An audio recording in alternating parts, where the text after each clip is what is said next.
नमः विष्णुपदाय कृष्णपृष्ठाय भूतले श्रीमते भक्तिवेदान्त स्वामिनिति नामिने।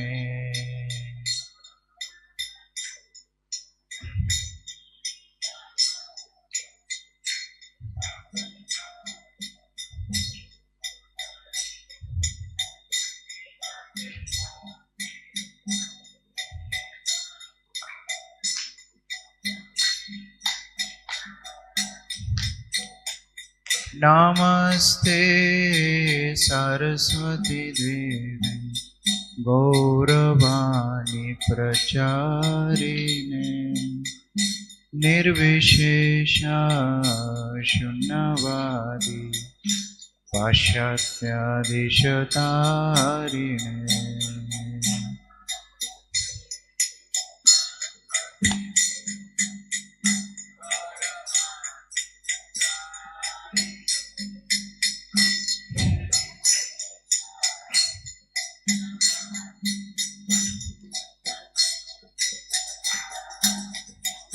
जयो श्री कृष्ण चैतन्य प्रभु नित्यानंद श्री अद्वैता गदाधर श्रीवासादि गौर भक्तवृंद।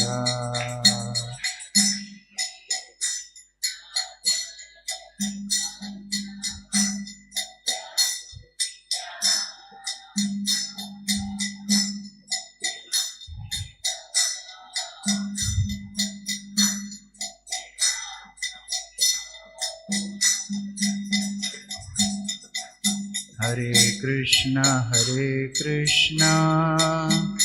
कृष्णा कृष्णा हरे हरे हरे राम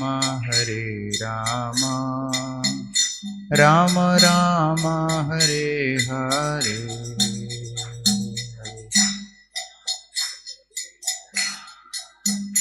कृष्णा कृष्णा हरे हरे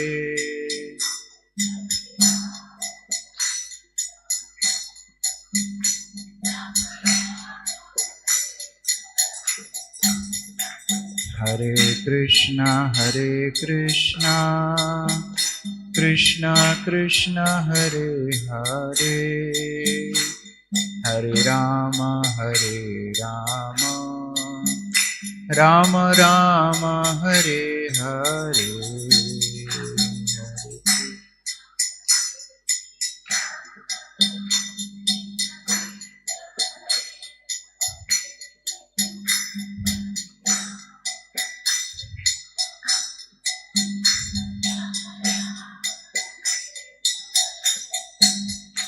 हरे कृष्णा कृष्णा कृष्णा हरे हरे हरे राम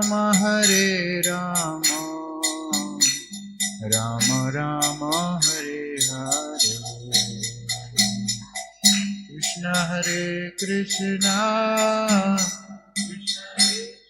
हरे हरे हरे राम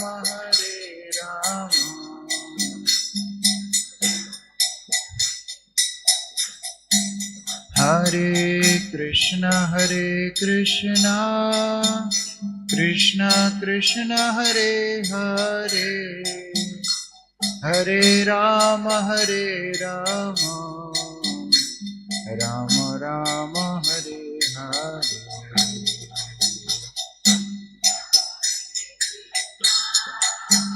कृष्णा कृष्णा हरे हरे राम राम हरे Krishna Krishna Krishna Hare Hare Hare Ram Ram Rama Hare Hare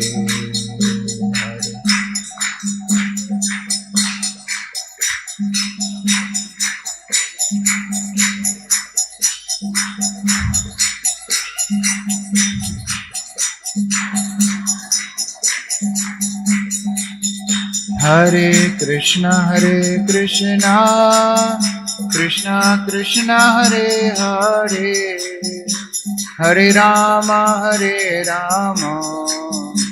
Rama Rama Hare Hare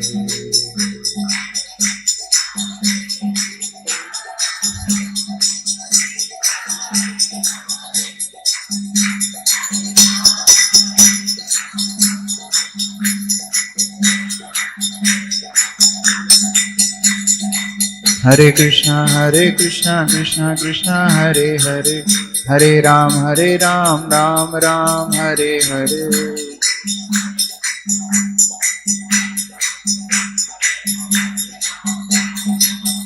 Hare Krishna Krishna Krishna Hare Hare Hare Ram Ram Ram Hare Hare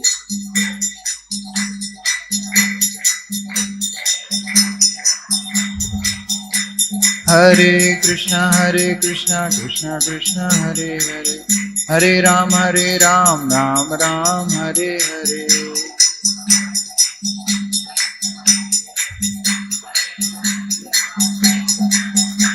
Hare Hare Krishna Krishna Krishna Hare Hare Hare Ram Ram Ram Hare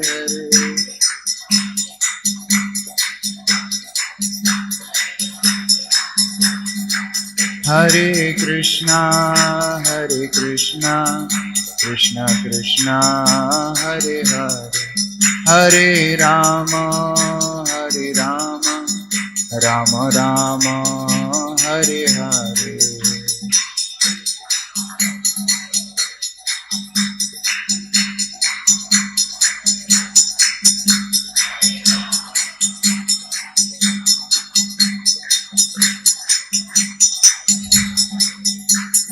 Raghupati Raghav राजा राम पतित पावन सीताराम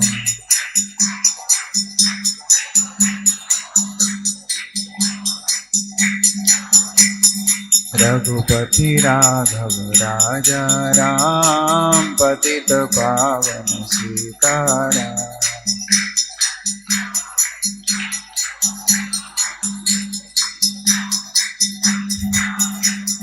सीताराम सीताराम सीताराम जय Sitaram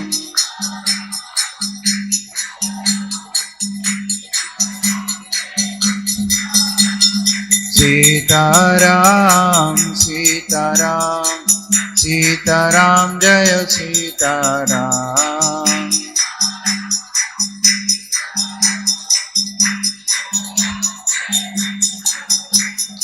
Hare Krishna Krishna Krishna Hare Hare Hare Ram Ram Ram Hare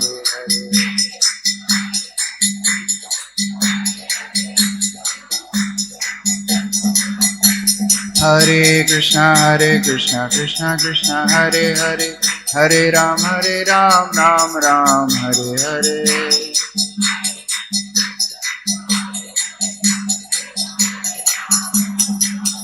Jai Radha Madan Mohan Radha Madan Mohan Radha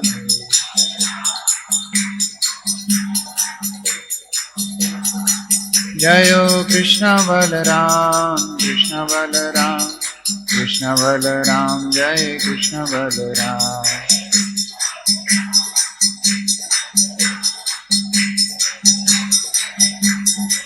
Jayo Jagannatha Jagannatha Baladeva Jayo Subhadra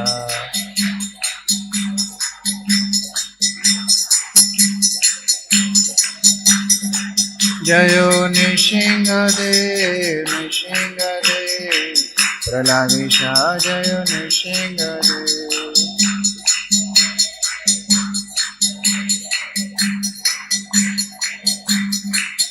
Nitai गौर हरि बोल, हरि बोल, हरि बोल, गौर हरि बोल, गौर हरि बोल।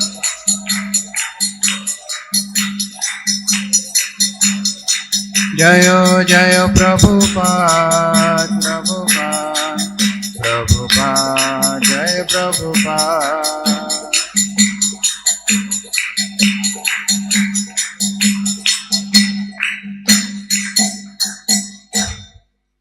जय ओम विष्णुपाद परमहंस परिव्राजकाचार्य अष्टोत्तरशत श्री श्रीमद् अभय चरणारविंद भक्ति वेदांत स्वामी श्रील प्रभुपाद की, समवेत भक्त वृंद की, श्री श्री राधा मदन मोहन कृष्ण बलराम गौरनिताय की, श्री जगन्नाथ बलदेव सुभद्रा महारानी की, श्री प्रहलादेश नरसिंहदेव भगवान की, श्री राम लक्ष्मण सीता हनुमान की, श्री पतित पावन गौरनिताय की, वाल्मीकि कृत श्री रामायण की, निताय गौर प्रेमानंदे Hari Hari. All glories to assembled devotees, all glories to Shri Shri Guru and Gauranga, glories to Shri Guru. Om Ajnanatimirandhasya Jnananjanashalakaya Chakshurunmilitam Yena Tasmai Shri Gurave Namaha. Shri Chaitanya Manobhishtam Sthapitam Yena Bhutale स्वयं रूपः कदा मह्यं ददाति स्वपदान्तिकम्। वन्देऽहं श्रीगुरोः श्रीयुतापदकमलं श्रीगुरून् वैष्णवांश श्रीरूपं साग्रजातं सहगण रघुनाथान्वितं तं सजीवं साद्वैतं सावधूतं परिजन सहितं कृष्ण चैतन्य देवं श्री राधा कृष्ण पादान् सहगण ललिता श्री विशाखान्वितांश। नमो विष्णुपादाय कृष्ण पृष्ठाय भूतले श्रीमते भक्तिवेदांत स्वामिनिति नामिने। नमस्ते सारस्वती देवे गौरवाणी प्रचारिणे निर्विशेष शून्यवादी पाश्चात्य देशतारिणे। नमो महावदन्याय कृष्ण प्रेम प्रदायते कृष्णाय कृष्ण चैतन्य नामने गौरत्से नमः। हे कृष्ण करुणा सिंधु दीनबंधो जगत्पते गोपेश गोपिका कांत राधा कांत नमोस्तुते। तप्त कांचन गौरांगी राधे वृंदावनेश्वरी वृषभानुसुते देवी प्रणमामि हरिप्रिये। वाञ्छाकल्पतरुभ्यश्च कृपा सिन्धुभ्यैव च पतितानां पावनेभ्यो वैष्णवेभ्यो नमो नमः। जय श्री कृष्ण चैतन्य प्रभु नित्यानंद श्री अद्वैत गदाधर श्रीवासादि गौर भक्तवृंद। हरे कृष्णा कृष्णा कृष्णा हरे हरे, हरे राम राम राम हरे हरे। हरे कृष्णा। तो हम सभी यहाँ एकत्र हुए हैं भगवान राम की सुंदर कथा श्रवण करने के लिए। अंतर्राष्ट्रीय कृष्ण भावनामृत संघ इस्कॉन उज्जैन इस पवित्र प्रांगण में कल भगवान राम के आविर्भाव का महोत्सव मनेगा और उस महोत्सव की तैयारी में सबसे विशेष तैयारी है हमारी चेतना की शुद्धि। जितनी हमारी चेतना शुद्ध होगी, हरे कृष्ण कृष्ण कृष्ण हरे हरे, हरे राम राम राम हरे। जितनी हमारी चेतना शुद्ध होगी उतना ही हम भगवान को आकर्षण कर पाएंगे हमारे जीवन में आने के लिए। इसीलिए श्रील प्रभुपाद ने ये भगवत कथा श्रवण का बहुत महत्व बताया है।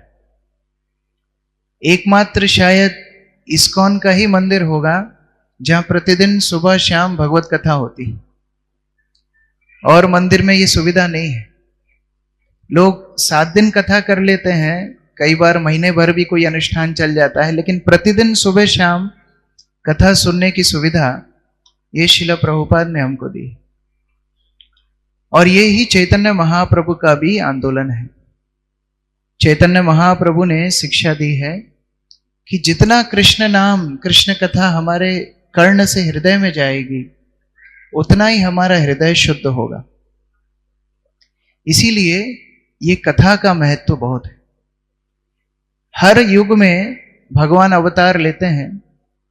यदा यदा ही धर्मस्य ग्लानिर्भवति भारत। भगवान जब जब धर्म की हानि होती है तब तब अवतार लेते हैं, और उस धर्म को स्थापना करने के लिए असुरों का, दुष्कृतिनों का विनाश करते हैं और सुकृतिनों का उत्थान करते हैं। लेकिन कलयुग में अगर ये नियम लगाएंगे तो सबको ही मारना पड़ेगा। सबके अंदर ही दुष्कृतिन है, सबके अंदर ही दुष्ट असुरिक प्रवृत्तियां हैं। इसलिए चैतन्य महाप्रभु ने जब अवतार लिया तो बहुत ही विशेष अस्त्र को लेकर के अवतार लिया। अलग अलग अवतारों के दर्शन आप करते हैं, उनके कुछ ना कुछ अस्त्र है। जैसे भगवान राम के हाथ में हमको धनुष बाण दिखते हैं। चैतन्य महाप्रभु का अस्त्र क्या है? चैतन्य महाप्रभु का अस्त्र है हरे कृष्णा कृष्ण कृष्ण हरे हरे, हरे राम राम राम हरे। और चैतन्य महाप्रभु इस अस्त्र के माध्यम से सभी पापियों का, दुष्ट प्रवृत्तियों का विनाश करते हैं। लेकिन अगर कोई पापी भाग जाए, चैतन्य महाप्रभु के समीप नहीं आए, तो क्या होगा? उसकी व्यवस्था भी श्री चैतन्य महाप्रभु ने करके रखी। पापी यदि देश छोड़े दूरे देशे जाए, मोर सेनापति भक्त जाइवे तथा। यदि कोई चैतन्य महाप्रभु की कृपा से बच के इधर उधर भी भाग जाएगा, विदेशों में भी चला जाएगा, चैतन्य महाप्रभु ने बोला है उनके एक सेनापति भक्त आएंगे जो देश देश में जाकर के कृष्ण भक्ति को फैलाएंगे। श्रील प्रभुपाद की। श्रील प्रभुपाद के आश्रय में हम भक्ति करने का अवसर प्राप्त कर रहे हैं, ये वास्तव में हमारा सौभाग्य है। और प्रत्येक महोत्सव इस कृष्ण कथा से उत्प्रोत हो, ये वास्तविक महोत्सव है। महोत्सव का मतलब ये नहीं कि अब आज पूरी सब्जी खाने को मिलेगी, आज पनीर सब्जी मिलेगी, आज गुलाब जामुन मिलेगा। महोत्सव का मतलब है कि इतना हम कृष्ण कथा में रम जाएं कि खाना पीना भी भूल जाएं। ये होता है व्रत। जैसे जब भगवान राम अयोध्या में प्रकट हुए तो अयोध्यावासी खाना पीना भूल गए, सोना भूल गए। तो ये प्राकृतिक उनका व्रत हो गया। हमारी तरह 15 बार खाने वाला व्रत नहीं। तो हमारी रुचि किस में होना चाहिए? भगवत नाम में, भगवत कथा में, भगवत कथा श्रवण में। जितनी हमारी रुचि होगी उतना ज्यादा हम भगवान को अपने जीवन में आमंत्रित कर पाएंगे। इसलिए हर महोत्सव के पहले ये कथा श्रवण करना चाहिए। यद्यपि बार बार हमने सुनी है, फिर भी ये कथा सुनने से शुद्धिकरण होता है और हमारा आकर्षण भगवान के लिए बढ़ता चला जाता है। ये रामायण का अर्थ है भगवान श्री राम का निवास स्थान। जैसे हम बोलते हैं नारायण, नारायण मतलब क्या है?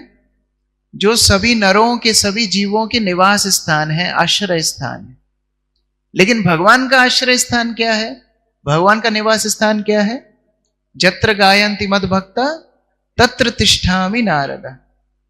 जहां मेरे भक्त एकत्र होकर मेरी कथा सुनते हैं, मेरा नाम करते हैं, वहां पर मैं निवास करता हूं। तो भगवान राम का निवास स्थान है उनकी कथा, इसलिए उनकी कथा को बोला जाता है रामायण। और ये रामायण श्रवण करके हम भी भगवान राम की संगति कर सकते हैं। जैसे अगर हम किसी से मिलना चाहते हैं तो उनके निवास स्थान पे जाते हैं, उनके निवास स्थान पे जाके हम उनसे मिल सकते हैं। उसी तरह अगर भगवत प्राप्ति करनी है, भगवत साक्षात्कार करना है, तो रामायण के माध्यम से, भगवत कथा के माध्यम से हम भगवान की संगति कर सकते हैं। इसलिए कथा को श्रवण करना चाहिए। वास्तविक आनंद इसी में है, नहीं तो हर व्यक्ति अशांत ही रहता है।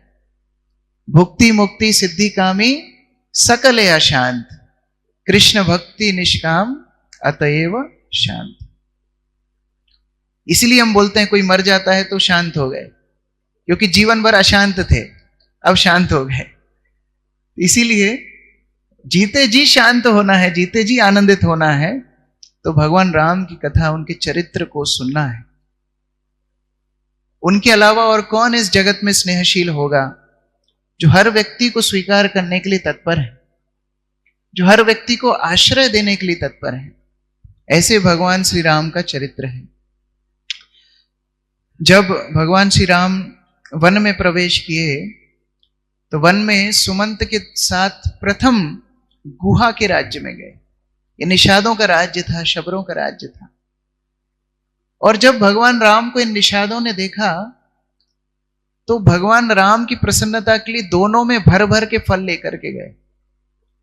तो किसी ने इनसे पूछा कि आप तो लुटेरे हो, निषाद मतलब इधर उधर लूटपाट करना, ये छुड़ाना वो छुड़ाना, तो आपको देना भी आता है क्या? बोले हम बहुत समझदार हैं, हम ये एक दोना दे करके भगवान राम की पूरी कृपा ले लेंगे, जो कि बड़े बड़े ऋषि मुनियों को नहीं मिलती। क्योंकि भगवान राम स्नेहशील हैं, वो पात्र अपात्र नहीं देखते, वो सबको आश्रय देने के लिए तत्पर रहते हैं। तो इस प्रकार भगवान राम ने सुग्रीव को आश्रय दिया। कल हम लोग श्रवण कर रहे थे किस प्रकार भगवान राम का किष्किंधा में या ऋषिमुख पर्वत में प्रवेश, ऋषिमुख पर्वत में भगवान की सुग्रीव से मित्रता, और भगवान का बड़ा सुंदर मित्रता के ऊपर प्रवचन। उसके पश्चात सुग्रीव का भगवान की परीक्षा करना और भगवान का सुग्रीव को विश्वास दिलाना।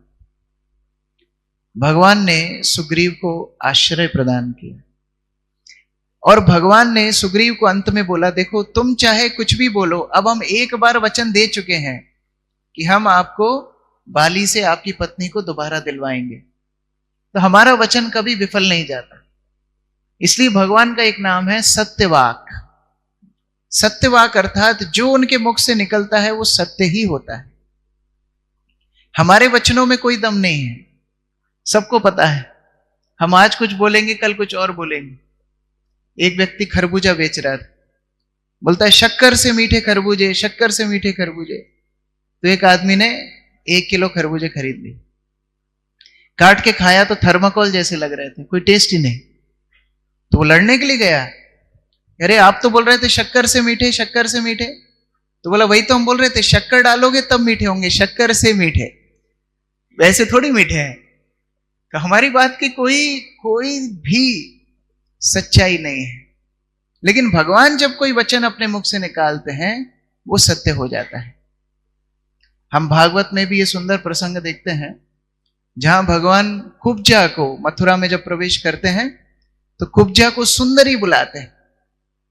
तो सारे गोप बालक बोलते हैं तुम इधर ऐसी बातें मत करो, ये गांव की लड़की नहीं है जो तुम वृंदावन में सब करते थे, ये शहर की लड़की है, कुब्जा पकड़ के मारेगी। भगवान बोलते नहीं, हमने अगर बोल दिया है तो ये सत्य होगा। और भगवान ने ऐसी कायरो प्रैक्टिस की कि कुब्जा सुंदरी बन गई। तो जो भगवान के मुख से एक बार निकल जाता है वो सत्य हो जाता है। तो भगवान ने सुग्रीव को आश्वासन दिया, सुग्रीव तैयार हो जाओ, और तैयार होके जाओ, वाली को चुनौती दो। सुग्रीव भगवान से बोलता है हमको क्यों बीच में डालते हो? भगवान बोलते नहीं, मेहनत बिना तो आपको हम कुछ नहीं देंगे, मेहनत तो आपको करनी पड़ेगी। सुग्रीव को भेजते हैं। अब ये सुग्रीव जो बाली के नाम से कपकपाता था, ये जाकर के बाली को चुनौती देता है। और आज मौका मिला था तो जो मन में आता है बोलना शुरू करता है, अरे भीरू कायर अंदर बैठा हुआ है, मैं तुमसे युद्ध करने के लिए कब से तैयार हूं। बाली ने सोचा ये सुनी सुनी आवाज लग रही है, किसकी आवाज है? तारा, बाली की पत्नी तारा बाली को बोलती है सुग्रीव की आवाज है, सुग्रीव आपको ललकार रहा है। अब कोई छोटा मोटा व्यक्ति ललकारे तो बहुत क्रोध आता है, कोई बड़ा व्यक्ति ललकारे तो थोड़ा मजा भी आता है युद्ध करने में, लेकिन ये छोटा व्यक्ति ललकारे तो बड़ा क्रोध आता है। बाली को बड़ा क्रोध आया, उसने अपनी गदा उठाई और तुरंत तत्पर हो गया कि अभी जाऊंगा और सुग्रीव का विनाश कर दूंगा। तारा रोक लेती है। तारा वाली को बोलती है, आप थोड़ा विचार करो, जो आपके नाम से डर के ऋषिमुख पर्वत छोड़ के कभी नीचे नहीं आता था, आज आपके द्वार पे खड़े होकर ललकार रहा है। ये किसकी शक्ति पे ललकार रहा है? किसका बल है इसके पीछे? थोड़ा विचार कीजिए। मैंने सुना है अयोध्या के राजकुमार भगवान राम और लक्ष्मण, इनसे सुग्रीव की मित्रता हो गई है, और अगर इनसे मित्रता हो गई है तो राम समर्थ हैं तृण को शूल बनाने के लिए।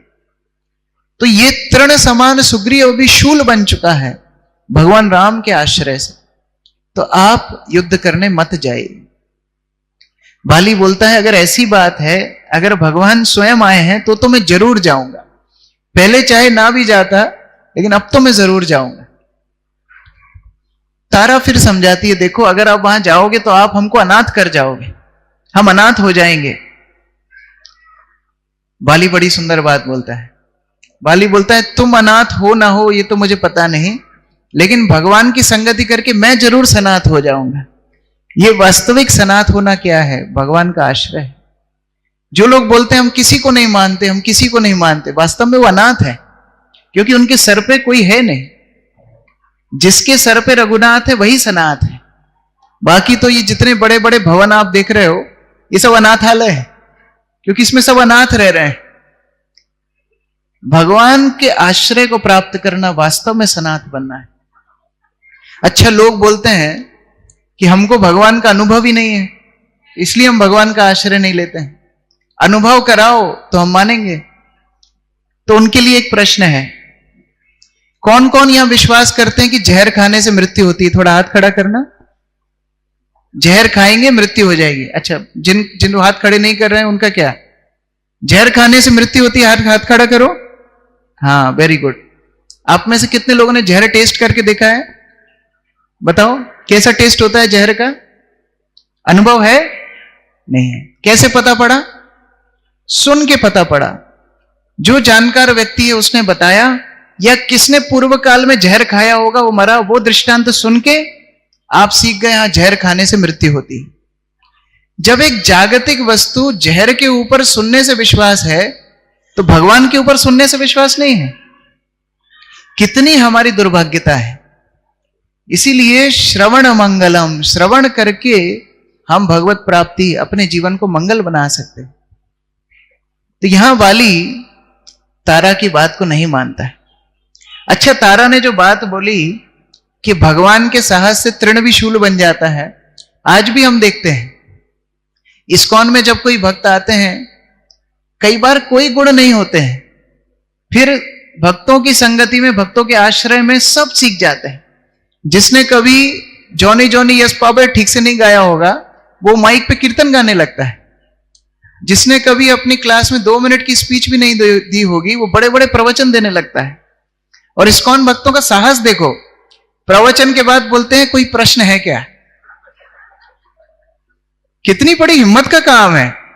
नया से नया भक्त व्यासासन पे बैठता है और भरी सभा में बोलता है कोई प्रश्न है पूछो, कुछ भी प्रश्न पूछो। कितनी शक्ति है। तो ये तारा जो बात बोल रही थी, गलत नहीं बोल रही थी। तारा बोल रही है उनके पास रघुनाथ है। बाली भी बोल रहा है तो मैं भी रघुनाथ की प्राप्ति करूंगा। आज अगर रघुनाथ मेरे सामने है तो मैं जाऊंगा। और मैं सनाथ कैसे बना? बड़ी अच्छी बात है। बाली तारा को बोलता है, देखो जब हम अपने आयोजन से कहीं जाते हैं तो सारी व्यवस्था हमको करनी पड़ती है। मान लो आप यहां से अयोध्या जाओगे तो आपको टिकट बुकिंग करना पड़ेगा, आपको वहां होटल रिजर्वेशन करना पड़ेगा, कहां खाएंगे कहां पिएंगे उसकी व्यवस्था आपको देखनी होगी, थोड़ा धन साथ में ले जाना होगा, पैकिंग आपको करनी पड़ेगी, सब आपको करना पड़ेगा। लेकिन मान लीजिए प्रधानमंत्री आपको न्योता देते हैं कि आप बड़े विशेष अतिथि हैं, आप अयोध्या दर्शन करने आइए, तब व्यवस्था कौन करेगा? प्रधानमंत्री के ऑफिस से आपका टिकट होगा, आपको कोई वहां पर एयरपोर्ट पर रिसीव करने आएगा, आपका आवास, प्रसाद इत्यादि सबकी व्यवस्था की जाएगी। तो जब हम खुद के आयोजन से जाते हैं तो सारी व्यवस्था हमको करनी पड़ती है, लेकिन जब हम भगवान के आश्रय पे जाते हैं तो भगवान सारा दायित्व लेते हैं। बाली बोलते हैं मृत्यु तो सबको आनी है, मैं खुद मरूंगा तो मेरे कर्मों के हिसाब से मुझे गति मिलेगी, लेकिन भगवान राम के बाण से मरूंगा तो उनसे मेरी गति होगी। अब उनकी चिंता है कि मुझे कहां भेजेंगे, तो इसलिए मैं सनाथ हूं। अब इतना अच्छा प्रवचन बाली ने दिया तो तारा क्या ही बोलती। बाली निकल गए, युद्ध शुरू हुआ। बाली और सुग्रीव के बीच में युद्ध शुरू हुआ। सुग्रीव सोच रहे थे बाली बाहर आएगा, भगवान बाण मार देंगे, बात खत्म हो जाएगी, लेकिन यहां तो भगवान के अते पते ही नहीं है, और बाली पटक पटक के सुग्रीव को मार रहा है। इतना मार रहा है कि पूरा शरीर घाव से भर गया, खून खुनारा सुग्रीव हो गया।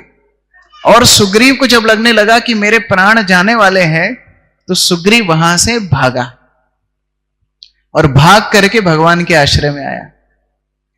देखो, सुग्रीव भागा है, अभागा नहीं है, क्योंकि भाग के भी आया है भगवान के आश्रय में, लेकिन बाली जीत कर भी अभागा है। देखो, दो लोग भागे हैं रामायण में, एक है सुग्रीव और एक है विभीषण, और दोनों अपने भाई से ही मार खा के भागे, लेकिन दोनों को सौभाग्यशाली बताया गया है क्योंकि दोनों ने आश्रय लिया है भगवान राम का। और देखिए, इसमें भी शिक्षा है। अपने ही मारेंगे तभी भागना पड़ेगा। अंतिम संस्कार कौन करता है? पड़ोसी करता है ना। कौन करता है अंतिम संस्कार? वो दूर के चाचा का लड़का करता है। कौन करता है? सबसे निकटतम जो होता है वही अंतिम संस्कार करता है।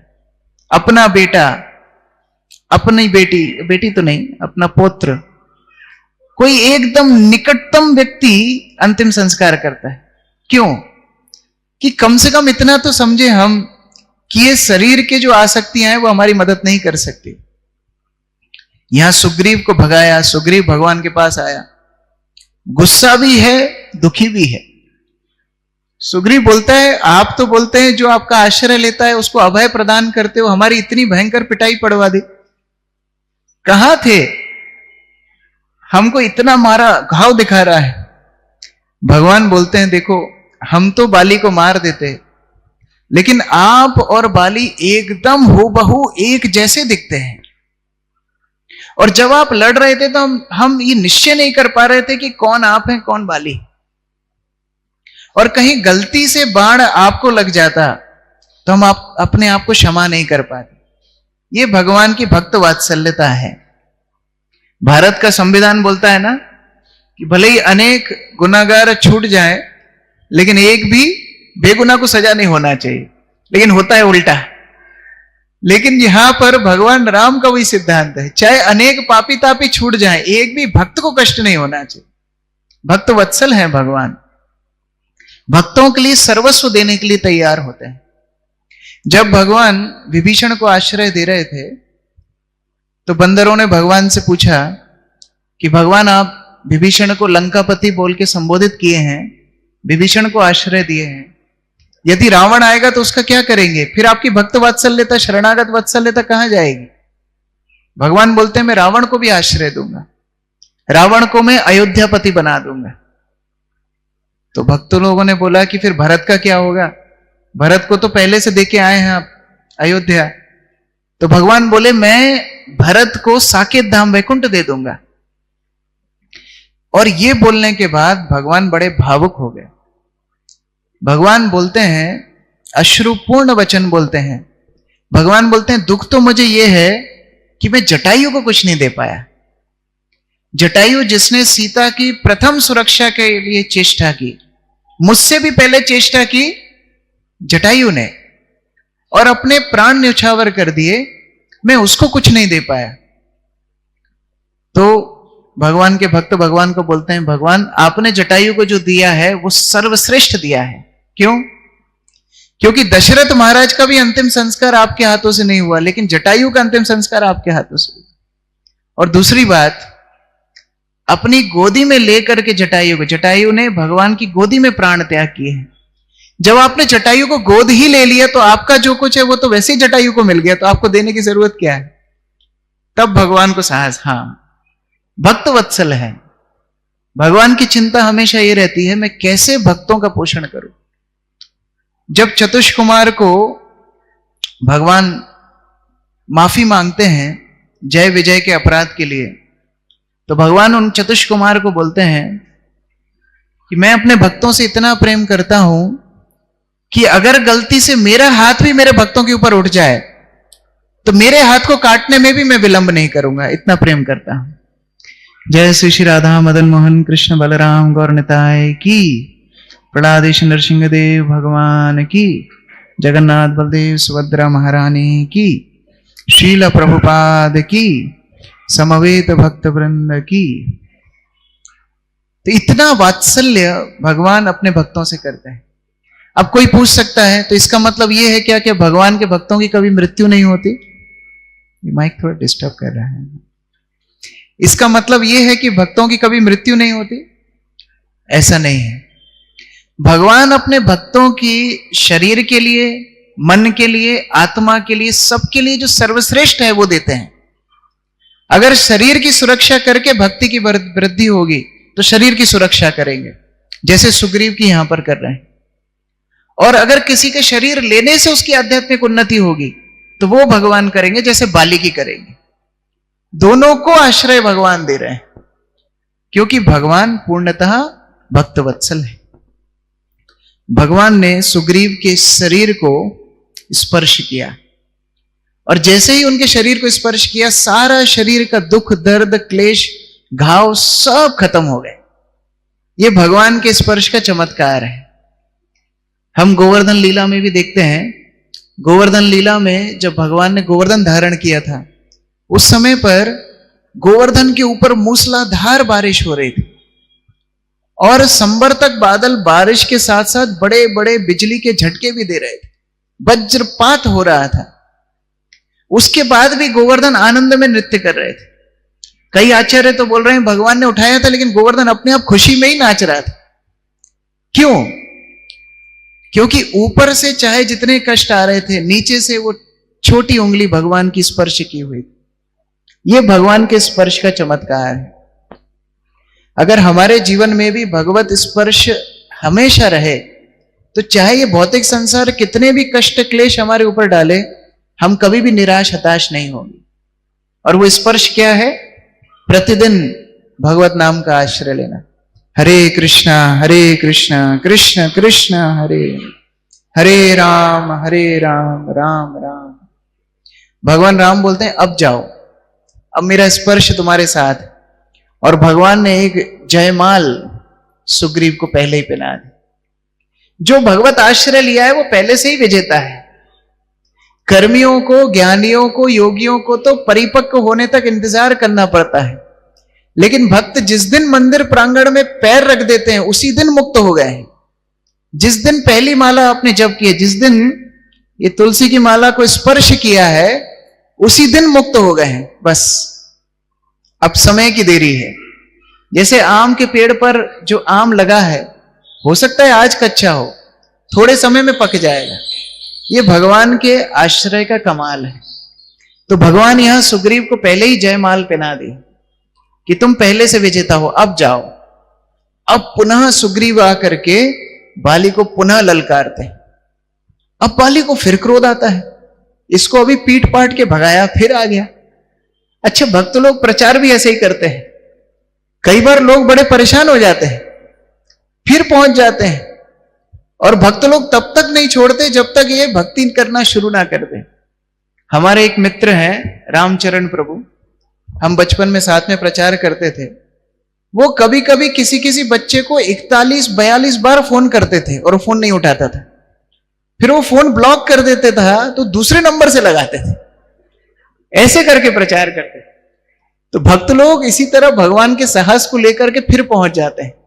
हम होंगे कामयाब एक दिन, प्रचार तो हम छोड़ेंगे नहीं। तो उस प्रकार से सुग्रीव अब पुनः ललकार रहा है बाली को। बाली को बड़ा क्रोध आया, बाली आया। अब पुनः युद्ध शुरू हुआ, लेकिन जयमाल पहन करके सुग्रीव आया है और भगवत स्पर्श करके उसका शरीर वज्र का बन गया है। अब उसे कोई घाव नहीं, अभी उसे कोई कष्ट नहीं। और यहां भगवान ने एक बाण से बाली को धराशायी कर दिया, बाली भूमि पे गिर गया। अब भगवान राम बाहर आए, बाली को दर्शन दे रहे हैं। बाली अंदर ही अंदर इतना प्रसन्न है, इतना गदगद है, लेकिन बाहर से क्रोध व्यक्त कर रहा है। अंदर से प्रसन्न है क्योंकि जीवन भर भक्ति नहीं की, फिर भी अंत में नारायण स्मृति।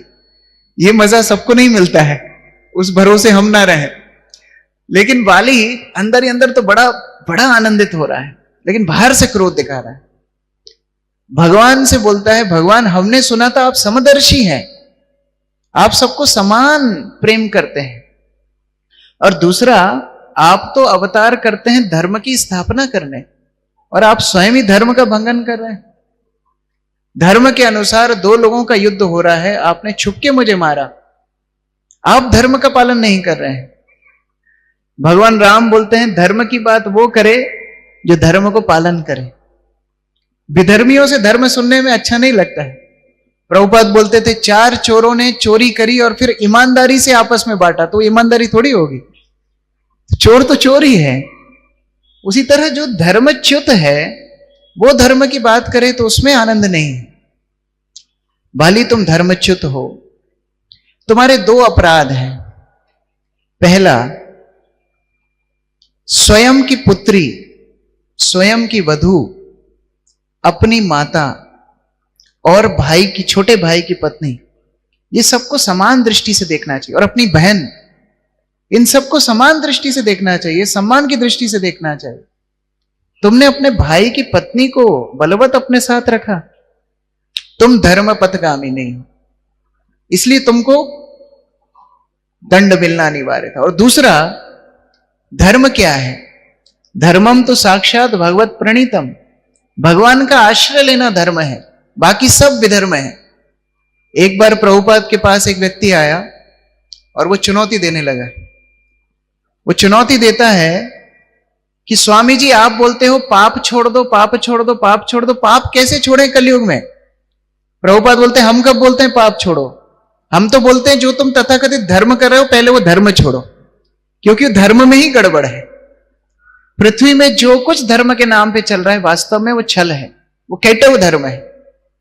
इसलिए बाली को भगवान बोलते हैं पहला धर्म है मेरी बात मानना, और तारा ने तुमको समझाया था मेरा आश्रय लेने के लिए, फिर भी तुम युद्ध करने आए, मेरे विरुद्ध आए, तो ये तो तुम धर्म से पहले ही च्युत हो गए। अब जब बाली को इस तरह भगवान राम ने थोड़े कटु वचन तो नहीं बोलना चाहिए, भगवान राम के कटु वचन तो कभी होते नहीं है, लेकिन थोड़े से सख्त वचन बोले। सख्त वचन सुन के बाली रोने लगा, और बाली बोलता है हे भगवान, अंत समय में आपको सामने देखकर भी मैं पापी का पापी रह गया, क्योंकि आपकी श्रेणी में, आपकी डेफिनेशन के हिसाब से तो मैं पापी हूं, तो मैं पापी का पापी रह गया। अब भगवान राम जो सौम्य हृदय के हैं वो भावुक हो गए। सुग्रीव देख करके डर रहा था ये भावुक हो रहे हैं। भगवान राम बोलते हैं बाली तुमने मेरा आश्रय लिया है, मैं तुमको पुनः सही कर देता हूं, पुनः तुमको जीवन दे देता हूं, तो पुनः राज्य करो। यहां सुग्रीव सिर पकड़ लेता, अरे बाप रे ये कहां गाड़ी जा रही है। बाली भगवान को मना कर देता, भगवान ने मैं ये छोटा वर नहीं लूंगा आपसे, देना हो तो दीजिए जन्म जन्म का साथ, ये छोटी चीज मुझे मत दीजिए। बड़े बड़े ऋषि मुनि करोड़ों करोड़ों वर्ष तपस्या करके ये गंतव्य प्राप्त करने के लिए प्रयास करते हैं कि अंत समय में आपकी स्मृति हो जाए, आपका नाम हो जाए, और फिर भी नहीं कर पाते हैं। भगवान शिव आपका नाम सतत लेते रहते हैं, बाली रामायण में बोलते हैं सतत भगवान शिव आपका नाम लेते रहते हैं, जिससे जो उनकी नगरी काशी का आश्रय लेते हैं अंत समय में भगवान शिव उनके कान में आपका नाम बोल सके और उनको मोक्ष प्राप्त हो। ऐसे आपके नाम का गुण, ऐसे आपके चिंतन का गुण अंत समय में है, और आप मेरे सामने खड़े हैं, तो आपको छोड़ के मैं दूसरी वस्तु को फिर क्यों पकड़ूं? ये मृत्यु तो मेरे लिए एक श्रेय है, ये मृत्यु तो मेरे लिए एक प्राइज है, इसको मैं नहीं छोड़ूंगा। इसीलिए आप मुझे अभी मृत्यु दे दीजिए, बस आपको देखते देखते मैं प्रयाण कर जाऊं, यही मेरे लिए वरदान है। भगवान की प्रार्थना कुलशेखर महाराज इसी तरह करते हैं, हे भगवान, हे कृष्ण, मेरा मन आज आपकी भक्ति में लगा है, मेरे प्राण को आप आज ही स्वीकार कर लीजिए, मेरे मृत्यु तक की प्रतीक्षा मत कीजिए, क्योंकि मृत्यु के समय जब कफ वात पित्त से मेरा कंठ अवरुद्ध रहेगा तो मैं आपको स्मरण कैसे करूंगा। इसलिए जब शरीर में शक्ति है भगवान की सेवा करनी चाहिए, जब वाणी में शक्ति है भगवान का नाम लेना चाहिए। हरे कृष्णा कृष्णा कृष्णा हरे हरे, हरे राम राम राम हरे। जब हाथ पैरों में सामर्थ्य है भगवत सेवा भक्त सेवा करना चाहिए। आंखों में जब तक रोशनी है भागवत रामायण इत्यादि ग्रंथ पढ़ना चाहिए, भगवान के दर्शन करना चाहिए, क्योंकि अंत समय में ये क्षमताएं नहीं रहेंगी, भगवत स्मरण नहीं होगा। लेकिन भगवान ये भी वचन देते हैं, जो पूरा जीवन इस तरह भक्ति करता है अंत समय में मैं सुनिश्चित करूंगा कि आपको भगवत स्मरण हो। ये भगवान का वचन है। रामानुजाचार्य को वरदराज बोलते हैं। रामानुजाचार्य भगवान वरदराज के पास कई प्रश्न लेकर के गए थे, उनमें से एक उत्तर वरदराज रामानुजाचार्य को बोलते हैं, यदि मेरा भक्त पूरा जीवन मेरी सेवा किया है और अंत समय में किसी भी बीमारी की वजह से मुझे स्मरण ना भी कर पाए, मैं उसका स्मरण करके उसको मेरे पास वापस लाऊं। ये भगवान का वचन है। तो बाली बोल रहा है, मेरे लिए ये सबसे उच्च सर्वगति है, आपका आश्रय मुझे मिल रहा है। और बाली ने एक भेंट भगवान राम के हाथ में दी। भगवान राम को बोले, बाली कि मैं जीते जी आपकी सेवा नहीं कर पाया, ये मुझे बड़ा खेद है, इसीलिए मैं अपने पुत्र अंगद को आपको समर्पित कर रहा हूं। पुत्र पिता की परछाई होते हैं, पुत्र पिता का विस्तार ही होते हैं। तो इस प्रकार से आप मेरे पुत्र को स्वीकार कीजिए, ये पूरा जीवन आपके सेवक रहेगा। भगवान राम अंगद को अपनी सेवा में स्वीकार करते हैं और बाली अपना शरीर त्याग करते हैं। अच्छा सुंदर उपमा रामायण में दी है। बाली का देह त्याग ऐसे हुआ जैसे मानो कोई हाथी के गले से पुष्प गिर जाए, पुष्पमाला गिर जाए। हाथी के गले से अगर माला गिरेगी तो हाथी को पता पड़ेगा? नहीं पता पड़ेगा। तो बाली को एक रंच मात्र भी कष्ट नहीं हुआ, वो भगवत धाम प्राप्त कर लिया। अब रोते हुए तारा आई। तारा आकर के भगवान के सामने खूब विलाप करने लगी। भगवान राम तारा को भगवत गीता जैसा ही संदेश देते हैं, सुंदर, तुम शरीर नहीं तुम आत्मा हो।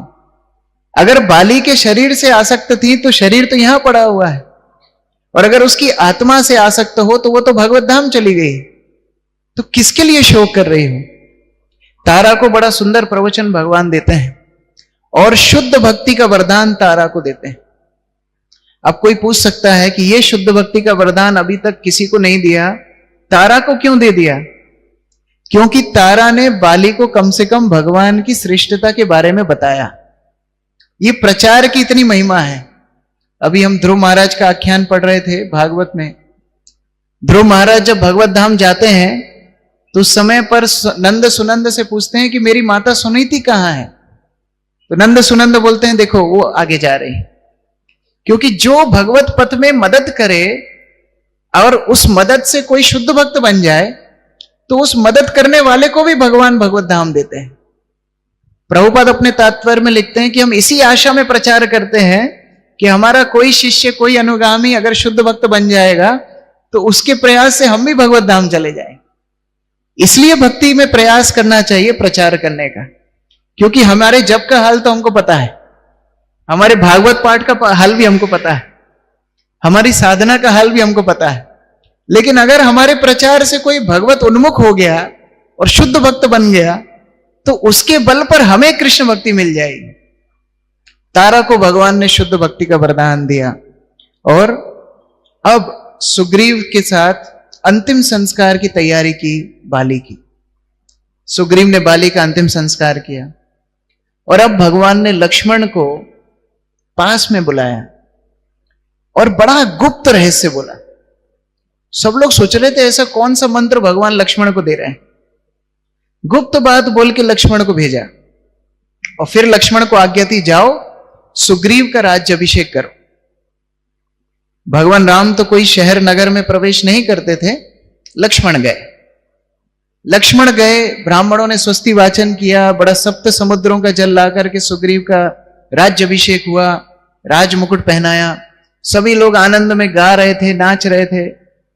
इसी बीच लक्ष्मण ने एक और घोषणा की कि अभी महोत्सव, अभी पूरी ये आयोजन पूरा नहीं हुआ है, एक काम बाकी है। क्या काम बाकी है? अंगद को राजकुमार बनाएंगे। भले ही सुग्रीव भगवान की कृपा से राजा बन गया हो, लेकिन परंपरा तो बाली की ही चलेगी। तो अंगद को राजकुमार बनाएंगे। अंगद को राजकुमार बनाया गया। तो लोगों ने लक्ष्मण जी से पूछा कि आप पहले ही बता देते तो हम दोनों का आयोजन रखते। अभी अंतिम समय, एकदम लास्ट मोमेंट पे सब काम करना पड़ रहा है। लक्ष्मण ने बोला, वही तो हमको गोपनीय बात राम जी ने बताई थी कि तब तक काम जब तक पूरा ना हो तब तक सबको बात नहीं बतानी चाहिए, नहीं तो काम बिगड़ जाता है। भगवान राम बोलते हैं, मैं भी राजकुमार था, राजा बनने वाला था, रातों रात बात पलट गई। तभी अंगद की घोषणा यहां करूंगा, वहां जाके क्या होगा पता नहीं। और अंगद तो मेरी जिम्मेदारी है। बाली मरते मरते अंगद को मुझे सौंप के गया है, तो अंगद के बारे में तो मुझे सोचना है। इसलिए तब तक बात मत बताओ जब तक सिद्ध ना हो। लक्ष्मण ने अंगद को राजकुमार बनाया। सुग्रीव अंगद सहित भगवान राम का आशीर्वाद लेने के लिए आए। भगवान राम ने सुग्रीव को बोला, अंगद की सहायता से राज्य करो, और दूसरा, सीता की खोज का जो वचन तुमने दिया है उसको स्मरण रखो। जब ये वार्तालाप हो रही थी, आकाश से वृष्टि आने लगी, बारिश आने लगी।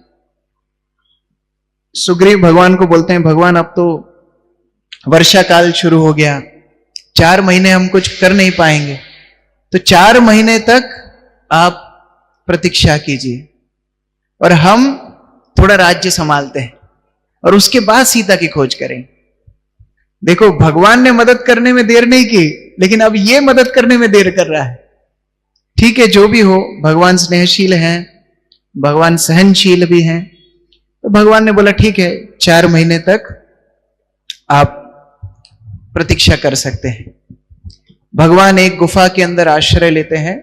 आप लोग अगर हम्पी जाएंगे तो वो सुंदर गुफा का दर्शन कर सकते हैं, जहां भगवान राम सीता के वियोग में रहे थे।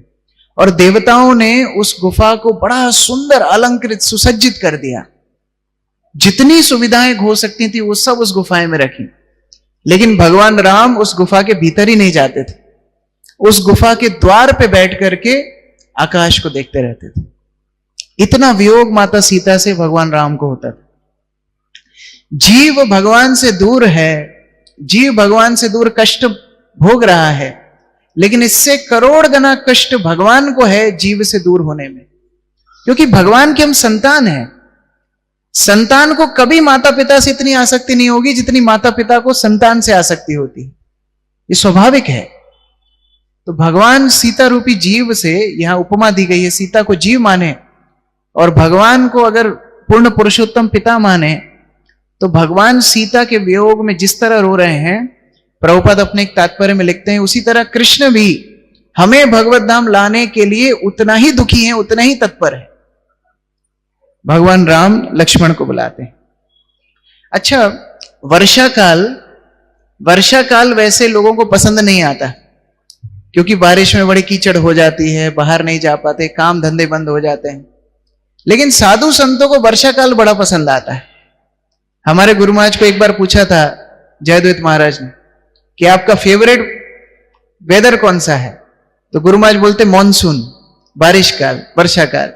क्योंकि वर्षा काल में ध्यान अच्छा होता है, चिंतन अच्छा होता है। तो यहां भगवान राम भी वर्षा काल में चिंतन कर रहे हैं। अब चिंतन के बाद प्रवचन भी होना चाहिए। जब चिंतन होता है ना, तो अंदर उबाल होता है, उबाल। किसको बताएं? अब किसको बताएं? एक ही कैंडिडेट है, लक्ष्मण। तो भगवान राम लक्ष्मण को बोले बैठो, और भगवान राम प्रवचन देना शुरू किए हैं। ये वर्षा काल से भगवान राम प्रवचन दे रहे हैं कि लक्ष्मण देखो, ये वर्षा काल में जैसे ही मेघ आते हैं वैसे ही मयूर नृत्य करने लगते हैं। ये मयूर वो गृहस्थों के समान हैं जो साधुओं की उपस्थिति में नृत्य करने लगते हैं। वास्तव में साधुओं को देख करके प्रसन्न होना चाहिए। लेकिन अभी दुर्भाग्य है, साधुओं डराने के काम में आते हैं। बच्चे जब बात नहीं मानते तो मम्मी क्या बोलती है, बेटा बात मान लो नहीं तो बाबा ले जाएगा। कई बार तो इतना बोल देती, बाबा खा जाएगा। जो बाबा प्याज लहसुन नहीं खाता बच्चों को क्या खाएगा। लेकिन हम बचपन से डरा देते हैं। एक साधु हरिद्वार में जा रहे थे, तो हरिद्वार में जैसे दर्शन के लिए जा रहे थे, एक व्यक्ति ने उनका पैर पकड़ लिया, पैर छोड़े ही नहीं। तो साधु को लगा बड़ा श्रद्धावान व्यक्ति है, तो साधु बोले अरे उठो उठो। तो व्यक्ति बोला बस 30 सेकंड और पकड़े रहने, तो बस 30 सेकंड और। साधु ने बोला क्या चल रहा है इसका। तो पास में उसकी पत्नी खड़ी थी बच्चे को लेके, मौसम्बी का जूस पिला रही थी। बोलती बेटा जल्दी जूस पी लो नहीं तो बाबा पिताजी को साथ में ले जाएगा।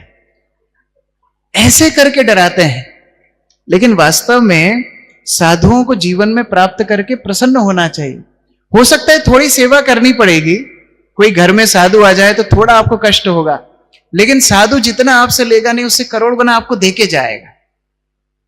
एक बार एक गांव में ऐसी साधु गए, 4-5 दिन बड़ी हरि कथा कही, उसके बाद साधु जाने लगे। तो एक व्यक्ति आकर के बोलते हैं साधु महाराज आपकी संगति बड़ी अच्छी लगी, आपसे बड़ी कथा सुनी, अब आप जा रहे हो तो हमको बड़ा बुरा लग रहा है, आप थोड़े दिन और रुक जाओ। तो साधु भी चतुर थे, साधु बोलते रहने की व्यवस्था नहीं है, तुम्हारे घर चलें तो और रुक जाएंगे। व्यक्ति बोले नहीं ना आपको बहुत इंपॉर्टेंट काम है, आगे जाइए। तो साधुओं के प्रति हमारी मनोभावना कैसी है। और भगवान राम बोल रहे हैं, मयूर का उदाहरण दे रहे हैं। अच्छा मयूर का उदाहरण क्यों दे रहे हैं? मयूर यद्यपि पक्षी है लेकिन वो तेज नहीं उड़ सकता है, क्योंकि उसके पास भार बहुत ज्यादा है, थोड़ी सी दूर उड़ सकता है। उसी तरह गृहस्थों के जीवन में इतनी समस्याएं हैं, वो भक्ति वैसी नहीं कर पाते। अपने आप से बोलो भजन करो नहीं होगा, सुबह उठो नहीं होगा, भागवत पढ़ो नहीं होगा, वो करने बैठोगे भी तो बच्चा रोने लगेगा, कहीं कोई रोने लगेगा। तो गृहस्थ चाहकर भी भक्ति नहीं कर सकते हैं, इसलिए साधु आकर के उनको पोषण देते हैं। साधुओं के संग की सबसे ज्यादा जरूरत गृहस्थ लोगों को है। और जैसे बादल आया है, अभी बारिश नहीं आई है, तो ही तो ही मयूर उसको देख करके प्रसन्न हो जाता है, क्योंकि अगर बादल आया है तो बारिश भी आएगी। उसी तरह अगर संत जीवन में आए हैं, साधु जीवन में आए हैं, तो कृष्ण भी अवश्य आएंगे। इसलिए प्रसन्न होना चाहिए कि भगवत प्राप्ति के लिए साधु संग कितना जरूरी है। भगवान राम बोल रहे हैं। दूसरा बोल रहे हैं देखो इन बादलों को भी देखो, ये बादल जब तक वर्षा नहीं करते हैं तब तक तो बहुत दूर रहते हैं, लेकिन वर्षा करने के लिए नीचे आ जाते हैं। जिसके पास ज्ञान ज्यादा है, जिसके पास भक्ति ज्यादा है, वो अपने आप झुक जाता है, वो मदद करने के लिए अपने आप घर घर जाता है। उसका स्वार्थ नहीं, लेकिन जीव कल्याण के लिए। महंत स्वभाव यही तारीते पामर, महंत लोगों का स्वभाव है जीव का तारण कैसे हो, इसलिए घर घर जाकर के कृपा देते हैं। फिर भगवान राम चट्टानों को दिखाते हैं, पर्वतों को दिखाते हैं कि देखो लक्ष्मण इन पर्वतों को देखो, इन पर्वतों की सहनशीलता को देखो। मेघ कितनी बारिश पर्वतों के ऊपर करते हैं, लेकिन पर्वत अचल रहते हैं। इसी तरह भगवत मार्ग में अगर आगे बढ़ना है तो सहिष्णु होना चाहिए। व्यक्ति बहुत कुछ बोलेंगे, अरे 55 का काम बचपन में कर रहे हो, अरे तुम तो पंडित बन गए हो, अरे तुम्हारा घर बार डूब जाएगा, अरे परिवार का नाश हो जाएगा। लोग बहुत कुछ बोलेंगे, बहुत कुछ ताने देंगे, लेकिन जो सहेगा वही भगवत भक्ति प्राप्त करेगा। इसलिए चट्टान का उदाहरण भगवान लक्ष्मण को दे रहे हैं, तरोरिवा शेषणा। और बता रहे हैं ये छोटी छोटी नहरों को देखो, थोड़ी बारिश होती है नहरें उफान के पानी बाहर निकाल देती है। ये उन खल प्रवृत्ति के लोगों की बात चल रही है जिनके पास थोड़ी संपत्ति आने से गर्ववान हो जाते, थोड़ा सा संपत्ति आई फूल जाते हैं। अगला उदाहरण भगवान देते हैं, बड़ा सुंदर उदाहरण। भगवान बोलते हैं जब आकाश से वर्षा की बिंदु आती है तो वो पवित्र होती है, लेकिन वो पवित्र बिंदु जैसे ही पृथ्वी को स्पर्श करती है मलिन हो जाती है। उसी तरह जीवात्मा विशुद्ध है, जीवात्मा भगवान का नित्य दास है, लेकिन जैसे ही ये संसार के संसर्ग में आता है, जन्म होते से ही मलिन हो जाता है। सबने गर्भ में भगवान को वचन दिया है, भगवान आपका भजन करूंगा, लेकिन बस जन्म लेते ही कूची कूची को शुरू हो जाता है, भगवत भजन खत्म। जनक जननी स्नेहते भूलिया, वो प्रेम में, माता पिता का प्रेम, परिवारजनों स्वजनों का प्रेम, सब कुछ व्यक्ति भूल जाता है। ये माया का प्रभाव है। अहम ममेति, हम सोचते हैं हम कितना कुछ काम कर रहे हैं। एक व्यक्ति बड़ी सी टोकरी लेके जा रहा था, बड़ा वजन था, तो एक व्यक्ति ने बैलगाड़ी जो चला रहा था उसने बोला, भैया हमारी बैलगाड़ी में बैठ जाओ, तुम्हें बड़ा कष्ट हो रहा होगा। तो टोकरी सिर पे लेके बैलगाड़ी पे बैठा। उसको बोला, भाई टोकरी नीचे रख दो। बोला, नहीं नहीं, आपने इतनी मदद की, बैलगाड़ी में बिठाया, कम से कम टोकरी तो हम उठाएं। ये अहम ममेति है, पागलपन है। जितना अहंकार उतना व्यक्ति अपना भला नहीं सोच सकता। ये मदांध बोलते हैं, व्यक्ति अंधा हो जाता है। एक बार एक व्यक्ति डॉक्टर के पास गया। डॉक्टर के पास गया, डॉक्टर साहब मेरे दांत में बहुत दिक्कत है, दांत निकाल दीजिए। तो डॉक्टर साहब ने बोला, देखो अभी जो सुन्न करने की दवा होती है, एनेस्थीसिक दवाई नहीं है, तो आपका दांत हम नहीं निकाल सकते। बोले, नहीं नहीं, बड़ी पीड़ा हो रही है, दांत निकालना ही पड़ेगा, हमें बड़ा कष्ट हो रहा है, हमारे ऊपर कृपा करके दांत निकाल दीजिए। तो डॉक्टर ने सोचा अब क्या करें। उसके पास में एक शराब की बोतल रखी थी, वो व्यक्ति के पास। तो डॉक्टर ने बोला, क्या शराब पीते हो? हाँ। तो डॉक्टर बोलता, एक काम करो, थोड़ी पी लो, दर्द कम होगा। मैं शराब का प्रचार नहीं कर रहा हूं, हाँ? इसे शिक्षा दूसरी है। उसने शराब पी, डॉक्टर ने जैसे ही हाथ लगाया दर्द हो रहा था। डॉक्टर ने बोला, थोड़ी और पी लो। उसने और पी, पूरी बोतल पी लो, पूरी बोतल पी। अब डॉक्टर ने जैसे ही हाथ लगाया, व्यक्ति खड़ा हो गया। अब मैं देखता हूं मेरे दांत कौन निकालेगा। नशे में है, आया था दांत निकलवाने, लेकिन शराब के नशे में अब खुद का ही हित भूल गया। अहम ममेति, विशुद्ध जीवात्मा मलिन होकर के ऐसी इच्छाएं करता है जिसके कारण वो और फंसता चला जाता है। सुंदर प्रवचन भगवान राम ने बहुत सारी उपमाएं दी हैं, अभी उतना समय नहीं है। अंत में भगवान राम बोलते हैं कि वर्षा काल समाप्त हो गया है, लेकिन सीता की कोई खबर नहीं है। सीता की मुझे कोई खबर नहीं है। सीता के वियोग में मेरा हृदय डूबता चला जा रहा है। आप जाओ, सुग्रीव को मेरा संदेश दो। लक्ष्मण सोचे, इतना अच्छा प्रवचन दिया है, क्या भगवान राम बोलेंगे? भगवान राम बोलते हैं, सुग्रीव को बोलना, जिस रास्ते से बाली को यमराज के पास पहुंचाया है वो रास्ता बंद नहीं हुआ है, अभी भी खुला है, और अभी भी हमारे तरकश में बाण है। तो अब ये संदेश लेकर के आप जाइए। अच्छा, लक्ष्मण को इतनी प्रसन्नता हो रही थी कि क्रोध आया कम से कम। इनको गुस्सा ही नहीं आता है, कोई कुछ भी करे इनको गुस्सा नहीं आता है। कैकेयी ने वन में भेजा, कैकेयी के ऊपर गुस्सा नहीं। वहां वन में आके बोल रहे हैं, कैकेयी ने मेरे ऊपर कितना बड़ा प्रसाद किया है, कितने बड़ा आशीर्वाद दिया है, क्योंकि कैकेयी की वजह से मुझे साधु संगों की संगति मिल रही है। जब सुमंत वापस गए, हमने कल चर्चा की थी इसके बारे में, लक्ष्मण के क्रोध के बारे में नहीं की थी। जब सुमंत को भगवान राम बोले कि आप वापस जाओ, अब दशरथ महाराज को जाकर के बोलो कि हम वापस नहीं आएंगे। तो सुमंत वापस जाते हैं, बड़ा लंबा प्रसंग है। लेकिन दशरथ महाराज भगवान राम के वचन सुनते हैं, बड़े दुखी होते हैं, लेकिन एक और प्रश्न पूछते हैं। दशरथ महाराज पूछते हैं, लक्ष्मण ने क्या बोला ये बताओ। तो सुमंत बताते हैं, वो ना पूछो तो ये अच्छा, नहीं नहीं बताओ बताओ क्या बोले। तो सुमंत लक्ष्मण के वचन बताते हैं। लक्ष्मण बोलते हैं, हमारे पिताजी एकदम लंपट हैं, स्त्री के चपेट में अपना धर्म भूल गए हैं। मेरा बस चले तो अभी जाके इन्होंने कारागृह में डाल दूं, अभी बस चले तो अयोध्या उजाड़ दूं, ऐसे सब वचन बोले। दशरथ महाराज जो भगवान राम के वियोग में बार बार मूर्छित हो रहे थे, ये बात सुन के स्मित हंसी हंसे और सुमंत को बोले, सुमंत तुम्हारे वचनों से एक बात तो मुझे समझ में आ गई कि लक्ष्मण ही है जो राम की ध्यान रख सकता है, जो राम के लिए पिता माता राज्य सबको उजाड़ने के लिए तैयार है, वही राम की सेवा कर सकता है। तो लक्ष्मण को तो क्रोध बहुत आता था, लेकिन राम को क्रोध नहीं आता। तो लक्ष्मण इतने प्रसन्न हुए, कम से कम क्रोध आया। अब लक्ष्मण को बड़ा उत्साह मिला। लक्ष्मण बोले खबर क्यों देनी है, जाते हैं काम निपटा के ही आ जाते हैं, सुग्रीव को खत्म करके आ जाते हैं, काम खत्म। भगवान राम बोलते नहीं, हमारा मित्र है। लक्ष्मण ने फिर सिर पकड़ लिया, फिर मित्रता। ये गुस्सा भगवान का इतना ही है, बस खत्म। भगवान राम बोलते नहीं, हमारा मित्र है, केवल डरा के आओ, समझा के आओ, मारना नहीं है। तो भगवान राम के आदेश पर लक्ष्मण तैयार होते हैं सुग्रीव को पुनः याद दिलाने के लिए। तो इस प्रकार से भगवान राम अभी प्रतीक्षा कर रहे हैं। आगे सुनना है या प्रश्नोत्तर करना है?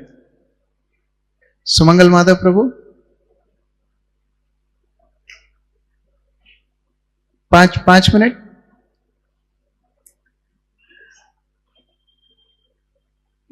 तो इस प्रकार से लक्ष्मण तैयार होते हैं संदेश लेके जाने के लिए। अब लक्ष्मण जब संदेश लेके जाने के लिए यहां तैयारी करते हैं, वहां एक व्यक्ति को अपने आप संकेत मिल जाता है। कौन है? हनुमान जी को। हनुमान जी को अपने आप संकेत मिल जाता है कि भगवान राम क्रुद्ध हैं और सुग्रीव जो कर रहे हैं वो ठीक नहीं कर रहे हैं। यह सर्वश्रेष्ठ सेवक की निशानी है। 3 तरह के सेवक बताए गए हैं। पहला सेवक जो काम बताओ उसको भी नहीं करेगा। दूसरा सेवक जितना बोलोगे उतना ही करेगा। और उत्तम कोटि का सेवक वो है जो गुरु की बात समझ के कार्य कर दे। भगवान राम के लिए ये उत्तम सेवक शब्द यूज हुआ है, क्योंकि जब भगवान विश्वामित्र के साथ जाते हैं और मिथिला नगरी में सीता का स्वयंवर की जो धनुष था, शिव धनुष था, जब कोई उस धनुष को नहीं उठा पाया तो विश्वामित्र ने, वाल्मीकि रामायण में उल्लेख है, विश्वामित्र ने भगवान राम को बोला धनुर्पश्य, राम ये धनुष को देखो। अब कोई 3rd क्लास सेवक होता तो वो क्या बोलता? हम क्यों देखें, आप ही देख लो। ये 3rd क्लास सेवक। वो कोई 2nd क्लास सेवक होता तो वो बोलता ठीक है, गुरुजी ने बोला है धनुष देखो, तो वो जाता, धनुष को देख के वापस आके बैठ जाता। लेकिन भगवान राम को वहां उत्तम सेवक बोला है। क्यों? गए, गुरु का वचन को समझे हैं, वो धनुष को देखे, उठाए, प्रत्यंचा चढ़ाने का प्रयास किया, धनुष भंग हो गया, सीता के साथ विवाह किया। ये उत्तम शिष्य का लक्षण है। तो यहां हनुमान जी जो सदैव भगवान की सेवा के लिए तत्पर रहते हैं, उनको संकेत मिल गया हृदय में कि भगवान राम दुखी हैं और सुग्रीव जो कार्य कर रहे हैं वो ठीक नहीं कर रहे हैं। देखिए, हमारे सबके हृदय में परमात्मा बैठे हैं, लेकिन वो परमात्मा निष्क्रिय है। वो अभी केवल उपदृष्टा हनुमंत, जैसे ये कैमरा लगा हुआ है, वो कैमरा की तरह हमें देख रहे हैं बस। लेकिन जब भगवान के प्रति व्यक्ति उन्मुख हो जाता है तो वही भगवान सक्रिय बन जाते हैं। फिर वही भगवान अंदर से मार्गदर्शन देते हैं भक्त को। जैसे एक बार श्रील प्रभुपाद एक टीवी रिपोर्टर को इंटरव्यू दे रहे थे। वो रिपोर्टर प्रभुपाद को बोलता है कि स्वामी जी, आप अपनी संस्था के जो लीडर्स हैं, जो नेता हैं, उनका चुनाव कैसे करते हैं? तो प्रभुपाद बोलते हैं कृष्ण हमें बताते हैं किसको लीडर बनाना है। तो पास में रामेश्वर प्रभु खड़े थे, तो रिपोर्टर उनको देखता है, तो रामेश्वर प्रभु उस पर टिप्पणी देते हैं, परपट्टु भक्ति वेदांत परपट, तो उस पर टिप्पणी देते हैं, बोलते हैं कि प्रभुपाद का बोलने का आशय है कि प्रभुपाद जानते हैं शास्त्रों में क्या नियम है, और शास्त्र भी तो भगवान की वाणी है, तो शास्त्र की वाणी के अनुसार अपनी संस्था के लीडर्स को नियुक्त करते हैं। प्रभुपाद उनको घूर के देखे, प्रभुपाद बोले वो तुम्हारे लिए है, मेरे लिए कृष्ण डायरेक्ट बताते हैं। तो जो भगवत उन्मुख भक्त हैं, जो शुद्ध भक्त हैं, उनके हृदय में परमात्मा पहले ही संकेत दे देते हैं। हनुमान जी को संकेत मिल गया। हनुमान जी सुग्रीव के पास गए। सुग्रीव भोग ऐश्वर्य में पूर्णतः लिप्त। ये भोग ऐश्वर्यों की नकारात्मकता यह है कि ज्यादा भोग ऐश्वर्य में भगवान का भजन नहीं होता है। इसलिए जन्म ऐश्वर्य श्रुति श्री भी इनको दोष बताया गया है। उच्च कुल में जन्म होगा तो यहां पर आके आप नहीं बैठ पाएंगे, प्रोटोकॉल चाहिए, सिक्योरिटी चाहिए। ज्यादा विद्वान होंगे तो बैठ के यही सोचेंगे, अब प्रभु जी ने ये गलत बताया, ये सही बताया, अरे इसमें ये लाइन स्किप कर गए, अरे हमको भी तो रामचरितमानस याद है। ज्यादा विद्वान होने से भी कथा श्रवण नहीं होगा, भक्ति नहीं होगी। और ज्यादा सुंदर व्यक्ति वो खुद को ही निहारता रहे, वो यही सोचता रहेगा लोगों ने मेरी तारीफ की कि नहीं की। और ज्यादा सामर्थ्यवान व्यक्ति हो वो भी किसी के आश्रय में नहीं आना चाहता। तो यहां पर सुग्रीव अपने ऐश्वर्य में अंध हो गए थे और उस कारण से हनुमान जी उनको याद दिला रहे हैं, देखो सुग्रीव, आपने भगवान राम को वचन दिया था और भगवान राम की कृपा से ही आज आप ये राज्य भोग रहे हो, तो आपके सामर्थ्य से भगवान राम की आप सेवा कीजिए। सुग्रीव भगवान की स्मरण करते हुए हनुमान जी के पैरों में गिर गए, बोलता है मैं ऐश्वर्य में अंधा हो गया था, लेकिन अब मुझे इतना डर लग रहा है कि मैं भगवान के सामने जाऊं कैसे।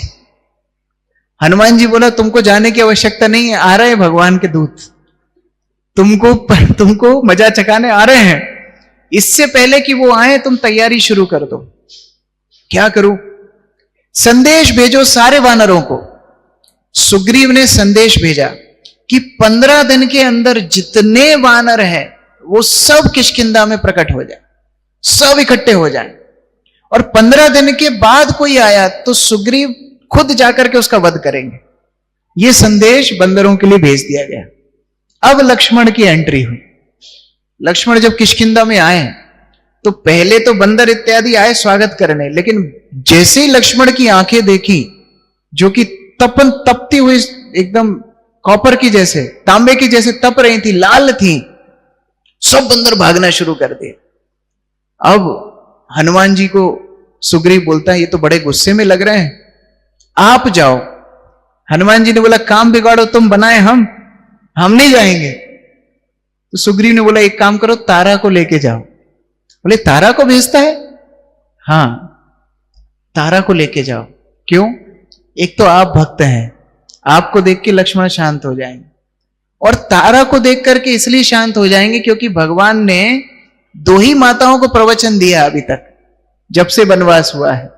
एक शबरी को नवदा भक्ति का प्रवचन दिया और एक तारा को भगवत भक्ति का प्रवचन दिया। तो ये इनकी सेकंड डिसाइपल है। तो भगवान राम की जिसको कृपा प्राप्त है, लक्ष्मण उनको देख के तुरंत संतुष्ट हो जाएंगे। आप जाओ। तो तारा को लेकर के हनुमान जी गए। अब लक्ष्मण तो बिल्कुल क्रोध में है, उनको माला पहनाई तो क्रोध शांत ना हो, उनके पैर धुलाए तो क्रोध शांत ना हो, उनको आसन पे बिठाए तो क्रोध शांत ना हो। हनुमान जी ने कहा अब इनका स्वागत कैसे करें? तो साधु संतों को, महान जनों को स्वागत करने के लिए अगर कंप्लीट पैकेज है तो वो क्या है? हरिनाम। हरे कृष्णा कृष्ण कृष्ण हरे हरे, हरे राम राम राम हरे हरे। हम भी हमारे मंदिर में जब कोई वरिष्ठ भक्त आते हैं तो बड़ा आयोजन करते हैं, पुष्प बिछाते हैं, पाद प्रक्षालन की तैयारी करते हैं, माला इत्यादि बनाते हैं। लेकिन सर्वश्रेष्ठ स्वागत क्या है? सर्वश्रेष्ठ स्वागत है जो सभी भक्त एक साथ मिलकर के भगवान का नाम लेते हैं। तो जब हनुमान जी ने भगवत नाम संकीर्तन शुरू किया, तारा ने भी साथ में संकीर्तन किया, बंदरों ने भी संकीर्तन किया, लक्ष्मण अपना क्रोध भूल गए और एकदम शांत हो गए। तब सुग्रीव पीछे से निकल के आया। सुग्रीव लक्ष्मण जी बोलता है क्षमा कर दीजिए, मैंने पहले से ही आदेश दे दिया है और 15 दिन के अंदर सारे बंदर इकट्ठे हो जाएंगे। तो इसी सूचना के साथ 15 दिन का अवकाश और भगवान राम के पास सुग्रीव का क्षमा मांगना, इसके आगे कथा कल श्रवण करेंगे। हरे कृष्णा। जय राम लक्ष्मण हनुमान सीता की, वाल्मीकि कृत रामायण की, श्रील प्रभुपाद की, समवेत भक्त वृंद की, निताई गौर प्रेमानंदे हरि हरि। किसी का कोई प्रश्न है? यस, देखो मैं भी साहस कर रहा हूं प्रश्न पूछने का, प्रभुपाद के बल पर। यस, यहां पर प्रश्न है कि भगवान राम सीता के वियोग में क्यों रो रहे थे? क्या वो भी आसक्त थे? 2 इसके अभिप्राय हैं। भागवत में इसका उल्लेख हुआ है। भगवान राम अपनी लीला से सिखाते हैं कि स्त्री के चक्कर में पड़ोगे तो रोओगे, ये भागवत में लिखा है। भगवान राम बोल रहे हैं कि मैं खुद रोया तो तुम कैसे प्रसन्न रहोगे, तो सबको रोना पड़ेगा। ये तो जागतिक शिक्षा है। और आंतरिक शिक्षा क्या है? भगवान अपने भक्तों से असीमित प्रेम करते हैं। तो सीता के वियोग में जैसे राम दुखी है, वैसे ही हम सबके वियोग में भगवान दुखी है कि हम कब उन्मुख होंगे, कब भक्ति करेंगे। तो भगवान की लीला की ये दोनों शिक्षा होती हैं। एक उसमें से जागतिक शिक्षा क्या है, हमको व्यवहारिक शिक्षा क्या लेनी, वो भी शिक्षा है। और उसके साथ परमार्थिक शिक्षा भी है कि कैसे हमें भगवत उन्मुख होना है अगर हम भगवान से प्रेम करते हैं। जितना दुख हमको भौतिक संसार में नहीं है, उससे ज्यादा दुख भगवान को है कि हम क्यों भौतिक संसार में पड़े हुए। तो ये दोनों कारणों से भगवान अपनी लीला से शिक्षा दे रहे हैं। Very good. शूर्पणखा को काट पीट के क्यों भेज दिया? सबको जब आश्रय दिया तो शूर्पणखा को क्यों किया? देखो, शूर्पणखा जो भगवान के पास आई, भगवान अभी अभी लक्ष्मण को प्रवचन देके फ्री हुए थे, अरण्यकांड में कथा आती है। और शूर्पणखा आकर के भगवान को बोलती है कि आप सबसे सुंदर पुरुष हो। तो ब्रह्मा जी खुश हो जाते हैं, अरे वाह, ये राक्षसी ऐसे वचन बोल रही है। और फिर दूसरा सेंटेंस बोलती है, और हम सबसे सुंदर स्त्री है। ये सुन के ब्रह्मा जी चुप जाते और फिर बोलती, विधाता ने हमको मिलाया है। तो भगवान राम भी आनंद लेते हैं। भगवान राम बोलते, देखो मैं तो एक पत्नी व्रता हूं, आप लक्ष्मण के पास जाओ, वो कुंवारा है। अब कोई पूछ सकता है, भगवान झूठ भी बोलते हैं कि आज तो चर्चा हो रही थी सत्यवाक।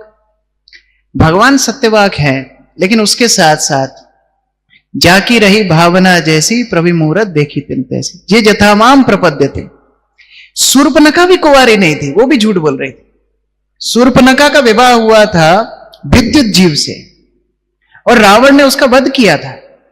तो वो भी झूठ बोल रही थी कि मैं कुंवारी हूं। तो भगवान बोले, जैसी तुम कुंवारी हो वैसी लक्ष्मण भी कुंवारा है, जैसा जैसा है वैसा उसको मिला।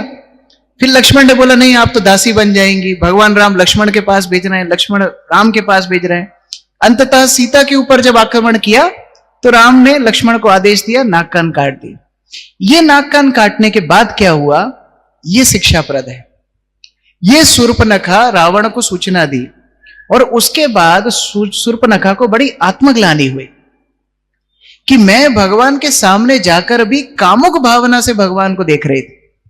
तो ये शूर्पणखा बाद में जाती है बद्रिका आश्रम, और बद्रिका आश्रम जाके तपस्या करती है। वही शूर्पणखा कृष्ण लीला में कुब्जा बन के आई, जिसको भगवान ने उद्धार किया। तो भगवान के संस्पर्श में जो भी आता है उसको आश्रय मिलता है। बस कथा पूरी पता होगा तो हम उनकी महानता को समझ पाएंगे। ठीक है, और कोई? यस, पीछे। जैसे जब फेफड़े काम नहीं करते हैं तो फिर एक्सटर्नल ब्रीदिंग की अरेंजमेंट करनी पड़ती, बाहर से लेना पड़ता है। उसी तरह क्योंकि अंदर हमारा हृदय मलिन है, हम भगवत प्राप्ति के लिए अंदर से उन्मुख नहीं है, तो बाहर से हमको मदद लेनी होगी। इसलिए गीता में भगवान ने बोला है, तद विद्धि प्रणिपातेन परिप्रश्नेन सेवया उपदेक्षन्ति ते ज्ञानम ज्ञानिनस् तत्वदर्शिना। ठीक है, आप तत्वदर्शी नहीं है, लेकिन जो भगवत भक्त हैं, जो शुद्ध भक्त हैं, वो तत्वदर्शी हैं। उनके सानिध्य में आप श्रवण करो।